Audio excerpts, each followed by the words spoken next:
Why do so many people feel exhausted living in the US? It's not because they're lazy. It's because in this society, you get charged for almost everything. There was a wealthy guy who ordered a bowl of beef noodles on a delivery app for $30. When it arrived, he searched the entire bowl and found only one slice of beef. So he called the restaurant to complain. But the owner confidently replied, "Even if there's only one slice, it's still beef, right?" The man hung up. Then he went downstairs and bought half a pound of beef. He covered the whole bowl with beef, took a photo and posted it in the review section, writing, "So satisfied. The restaurant has amazing service. They're incredibly generous with the beef. Definitely the right choice." A few days later, the restaurant started receiving tons of complaints. The platform removed them completely.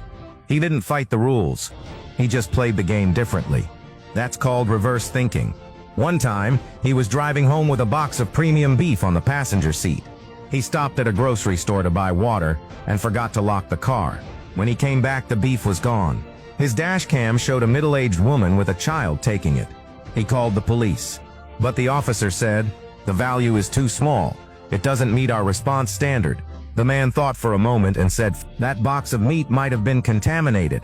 I was actually planning to throw it away." As soon as they heard that, police immediately checked the surveillance. In less than 30 minutes, they found the woman. She panicked on the spot. He didn't challenge the system. He simply made the system start doing its job. Seriously. Another time, he was transporting a truckload of cotton. Before leaving, he weighed the truck and confirmed it wasn't overloaded. But when he reached a checkpoint, he was told the truck was overloaded by 50%.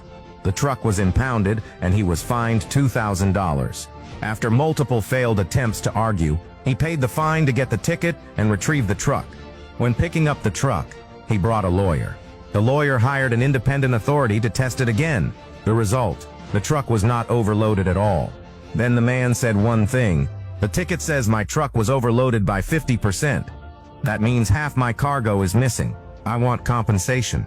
He filed a lawsuit against the inspection station. In the end, they admitted negligence and paid him tens of thousands of dollars. That's why truly smart people handle things flawlessly. There's always strategy behind it. The most powerful thing in the world isn't money or power. It's a way of thinking. As the saying goes, if you enter the water, you must understand the current. When dealing with people, you must understand human nature. Wealthy families teach their kids strategy and human nature from an early age, but ordinary families often focus only on tutoring and technical skills. No matter how well your child dances, it may just become entertainment for the wealthy. And no matter how good their grades are, they may still end up working exhausting long hours for a rich boss. So don't just teach your kids to be obedient and hardworking. If I could go back and raise my child through elementary school again, I wouldn't sign them up for piano, dance, or art classes. For ordinary families like ours, teaching kids strong social skills and adaptability is what truly secures their future. If you want to raise a child who understands strategy and people skills, I suggest parents let their kids read something like this before the age of 16. A book called Raise Children Street Smart. Kids who read it often become surprisingly sharp and aware. Just leave it on the desk, and they'll pick it up and finish it on their own. After reading it, kids know what to do when they're treated unfairly. When conflicts happen with friends, they know how to ask teachers for help and solve problems effectively. The book uses comics to teach life lessons and emotional intelligence. The stories and lessons stay useful even through college. The wisdom about dealing with people is something many only learn after real setbacks. Intelligence isn't a weapon to hurt others. It's a tool to protect yourself and manage relationships wisely. Every chapter includes comics and real-life examples. Let your kids read Raise Children Street Smart. It helps them learn strategy and broaden their perspective, and avoid unnecessary mistakes in life. Don't wait until your child falls before giving them this kind of guidance. Raise Children Street Smart. The earlier they read it, the better.